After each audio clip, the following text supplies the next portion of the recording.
Olá, sejam bem-vindos ao nosso canal. Hoje falaremos um pouco sobre a parábola do filho pródigo. Ela se encontra na Bíblia, em Lucas, capítulo 15, versículos de 11 a 32. Mas antes de darmos início às nossas reflexões, lembre-se de se inscreverem no nosso canal e também ativar os sininhos das notificações. É interessante a gente estudar, né, a Bíblia, os seus ensinamentos, aquilo que vem há 2000 anos, né, trazendo para nós grandes lições, uma base, uma estrutura, para que a gente pudesse seguir a nossa vida, né, para que a gente então tenha, né, de mais perto aquilo que Jesus deixou. Ele que é o nosso caminho, a verdade, a vida, é a nossa base para que a gente então tenha uma vida melhor, mais digna e mais perfeita, né? A gente alcance então a nossa evolução. E Jesus, né, com todo o seu amor, com toda a sua bondade, desde aqueles tempos, ele já compreendia a criatura humana, né? Ele já compreendia a pequeneza, a incapacidade de que aquelas pessoas tinham de ainda compreender certos ensinamentos. A ignorância ainda tomava conta de muitos corações e de muitos pensamentos, né? E então, Jesus compreendendo isso, ora, ele trazia, né, o ensinamento de forma mais complexa, mas em muitos momentos ele trazia as parábolas, além também, é claro, né, de vivenciar o evangelho em sua plenitude e em sua perfeição, deixando o seu exemplo como o maior de todos para seguirmos, né? Mas então, em certos momentos, ele reconhecia essa necessidade de falar por parábolas. Por quê? Porque a gente ainda, né, aquelas pessoas daquela época não tinham compreensão o suficiente para aprender sobre certos ensinamentos. Então, através, né, dessas metáforas, através dessas historinhas, ele então trazia o ensinamento de forma que aqueles corações pudessem aprender e então começar a entender melhor a vontade do Pai, né, a verdade de todo o universo. Então, Jesus conta, né, sobre essa parábola, que tinha um certo homem com seus 2 filhos, um homem muito bom, muito sábio, muito honesto, que tratava bem todos os seus trabalhadores, que educou muito bem os seus filhos, que cuidou, né, muito bem de todos os dois. E então, certo momento, o seu filho mais novo chega até o pai e diz: Pai, quero aquilo que me é de direito, para que eu possa seguir a minha vida. Quero parte da minha herança, que é meu por direito, para que então eu siga a minha jornada. O pai, né, compreendendo, respeitando a necessidade daquele filho de aprender por si, ele pega parte daquilo que era dele de direito, né, e realmente era exclusivamente dele, né, não tirando nenhuma parte do outro, e então entrega a esse filho. Ele pega essa herança, essa parte que era dele, e segue a sua jornada. Começa, né, a conhecer várias pessoas, vários lugares. Através dessa herança, ele faz muitas amizades, né? Começa a frequentar muitas festas, muitos lugares, a se envolver com tudo aquilo que o mundo tinha para oferecer para ele naquele momento. E então, né, ele vai vivendo, vai gastando, vai utilizando de tudo aquilo ali. E em certo momento, aquela herança, aquela riqueza, ela começa a acabar. E junto dela começa também a desaparecer as amizades, os convites para as festas e tudo aquilo ali que em certo momento ele achava que seria o bom, né? Aquilo que para ele estava bom naquele momento. E então ele se desespera, ele se assusta, ele olha para os lados e vê que não tem mais ninguém ao seu lado. Então, né, tendo a necessidade de ter um abrigo, de se alimentar, de viver, ele busca por um trabalho. E procurou em vários lugares, procurou, né, esses amigos e ninguém quis ajudá-lo. Ele conseguiu um emprego em uma fazenda para trabalhar com os porcos, né, para ajudar a cuidar dos porcos. E em troca desse trabalho, ele poderia comer o que sobrasse da alimentação dos porcos. E então, né, o que ele havia conseguido era aquilo, então ele começa a viver daquela forma. Ele então cuida desses animais e o que sobrava, né, ele comia ali aqueles restos. E um dia, né, quando assim ele já estava desesperado, aflito, analisando tudo aquilo ali que ele está vivenciando, toda a sua jornada, toda a sua história. Desde antes, né, dele ter abandonado a sua família, ele analisava aqueles servos, né, aqueles trabalhadores de seu pai, como eles eram tratados. Todos tinham moradia, todos tinham uma boa alimentação, eram tratados com dignidade, com amor. E então ele pensa: será que eu realmente preciso estar aqui? Será que se eu for até o meu pai, sei que não sou digno, né? Ele pensou, sei que não sou digno de ser chamado de filho novamente e de o chamar como pai. Mas às vezes ele me recebe como um servo, como um trabalhador, assim como todos aqueles outros que ele tem. E então assim ele fez. Ele, com aquele restinho de força que ele tinha dentro de si, ele levanta e segue, vai em busca de seu pai e daquela vida. Então o pai, né, fica sabendo que o seu filho está vindo de retorno para o seu lar, se alegra e vai até o seu filho, vai de encontro ao seu filho para recebê-lo. E quando ele vê, né, quando ele avista aquele filho, ele corre, o abraça e o beija e recebe com toda a alegria. E o filho diz: pai, me perdoa por favor, me dá uma oportunidade de trabalhar para ti. Sei que não sou digno de ser chamado de filho e nem de chamá-lo de pai, mas me perdoa e me dá uma oportunidade de trabalhar com os seus servos. Aquele pai nem dá atenção para aquelas palavras e diz: meu filho, seja bem-vindo de volta ao seu lar, a este lar que nunca deixou de ser seu e que te acolhe novamente, porque todos nós aqui te amamos e te queremos bem. Ele então chama os seus trabalhadores, né, os seus servos, e diz: vamos organizar uma festa, vamos nos alegrar porque o meu filho voltou. Então ele pede que prepare-se, né, a melhor festa para que todos pudessem festejar aquele momento, aquela alegria que era contagiante, né, para todas aquelas pessoas que vinham de volta aquele filho ao seu lar. Mas tinha apenas uma pessoa que não ficou tão feliz com essa situação. Vendo todo aquele alvoroço, o filho mais velho chega a um dos servos e pergunta: o que está acontecendo, né? O que é toda essa organização dessa festa? E o servo conta: o seu irmão voltou. E o seu pai, né, com toda a alegria, pede que organizemos então uma festa para que juntos possamos comemorar esse retorno. Aquele filho mais velho, né, naquele momento, ficou nervoso, ficou bravo e vai até o seu pai, indignado até.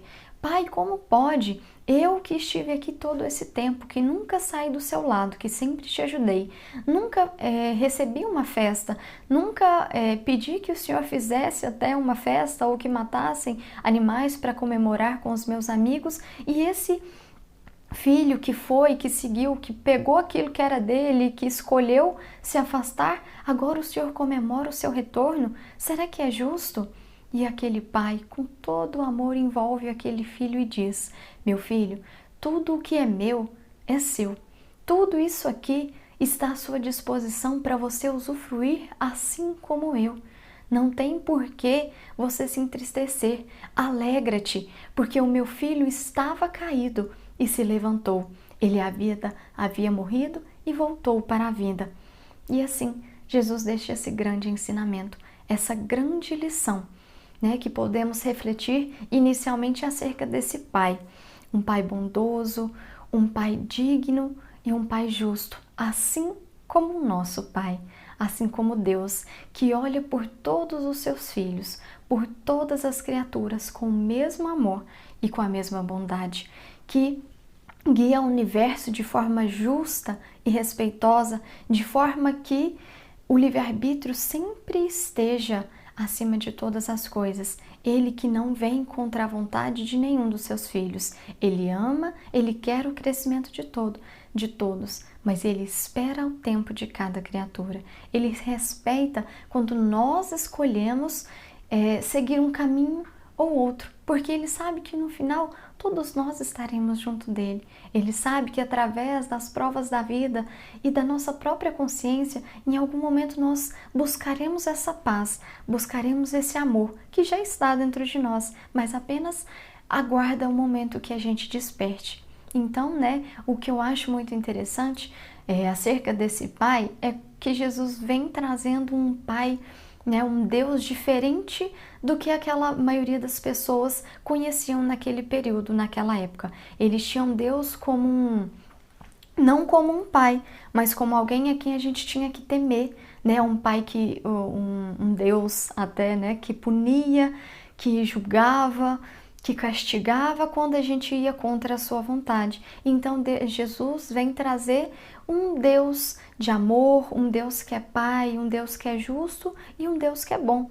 E ele traz, né, nessa parábola a perfeição desse pai que respeitou a escolha de seu filho, que deu aquilo que era de direito, né, e nada mais do que isso para o seu filho e permitiu que ele seguisse, porque ele sabia que chegaria um momento que ele retornaria, né, que ele retornaria para os seus braços, para então seguir novamente a sua jornada ao lado de seu pai. Então, né, ele também ama aquele outro filho que vê ele errando de certa forma, mas também não o julga, apenas o acolhe e o explica, né, do porquê dele estar comemorando tanto e mostra que tudo o que existe está aqui por todos nós, assim como Deus, nosso Pai, que deixa toda a natureza, deixa os animais, deixa, né, os nossos irmãos para que a gente viva bem, viva em paz e continue aprendendo juntos.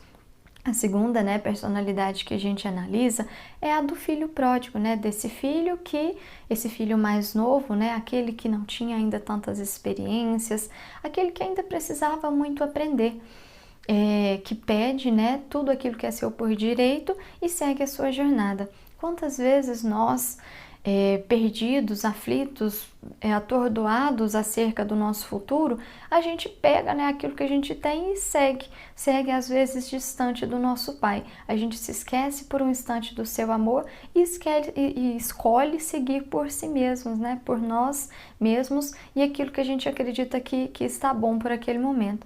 E com certeza, em muitos momentos a gente consegue divertir, a gente encontra pessoas que vão e que vêm, né? A gente faz amigos, a gente vive o mundo, só que em certo momento a gente começa a sentir um vazio, a gente começa a ver que todas aquelas vivências, todo aquele desregramento, ele começa a prejudicar a nossa saúde física, prejudica também a nossa saúde espiritual, né? A nossa saúde psicológica, então a gente começa a sentir a falta de alguma coisa, a gente começa a sentir um vazio que precisa ser preenchido. E naquele momento de aflição, naquele momento de sofrimento, todos nós em um certo momento a gente se lembra que tem um Pai que está ali por nós sempre, que nunca vai nos desprezar, que nunca vai dizer não para nenhum de seus filhos.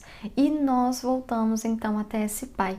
E ele, né, como disse, ele nem espera que a gente vá até ele. Quando a gente toma ação, quando a gente resolve agir, ele já vem de encontro, porque aí está a sua justiça. Ele espera, né, através do nosso livre-arbítrio, que a gente faça a escolha de estar com ele, e no momento em que a gente escolhe, ele festeja, ele se alegra e ele nos envolve por completo, mostrando que ele está sim e sempre esteve aqui por nós. E então ele nos fortalece novamente e nos dá condições para seguir, aprendendo, né, através das nossas escolhas, através das nossas lutas, mas seguindo ao seu lado.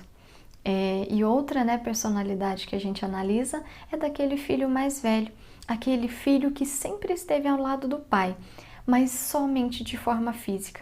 Em momento algum ele teve condições de aprender por completo aquilo que aquele pai tinha para ensinar. Por isso, né, que quando o outro volta e ele vê aquela festança, aquela alegria, ele se revolta.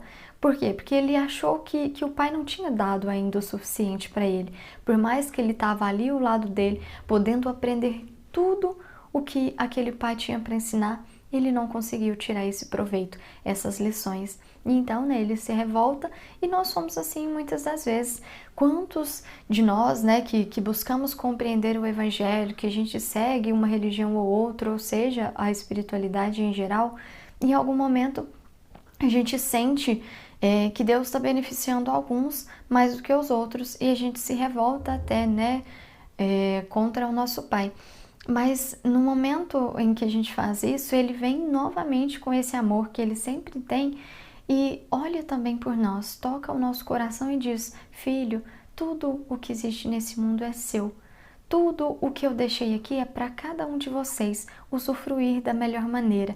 Todas as lições e aprendizados estão para cada coração. Basta que, além de estudar, de aprender, que vocês também comecem a vivenciar o Evangelho que foi exemplificado por Cristo, né? Que foi exemplificado por o nosso irmão Jesus tão bem, né? Que foi deixado, né, na Bíblia pelos discípulos.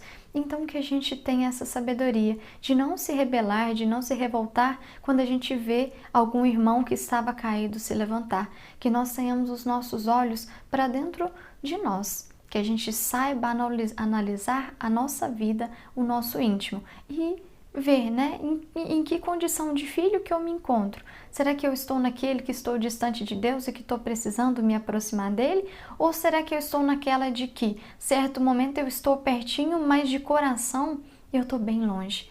Então, é nesse momento que a gente analisa, encontra a nossa posição e começa a fazer as mudanças. Se a gente sente o vazio, busca a Deus, busca se reconectar novamente com o seu amor. Mas se a gente já sente, né, que está com Ele, mas que não está se sentindo ainda assim preenchido, que a gente comece a analisar o Evangelho de forma mais profunda, não só em meras palavras, mas a gente pegue nesses ensinamentos e tantos outros que nós temos em tantos evangelhos, em tantas pessoas que deixaram o seu exemplo e que comecemos a analisar de forma mais profunda, mais especial, de forma que coloquemos então em prática cada um desses ensinamentos, para que eles não fiquem em vão, para que eles nos ajudem na nossa evolução, no nosso crescimento. E então assim, todos nós estaremos verdadeiramente em comunhão com o nosso Pai, que tanto nos ama. Fiquem todos em paz, não se esqueçam de curtir, de compartilhar, de se inscrever no nosso canal. Um grande abraço, fiquem com Deus.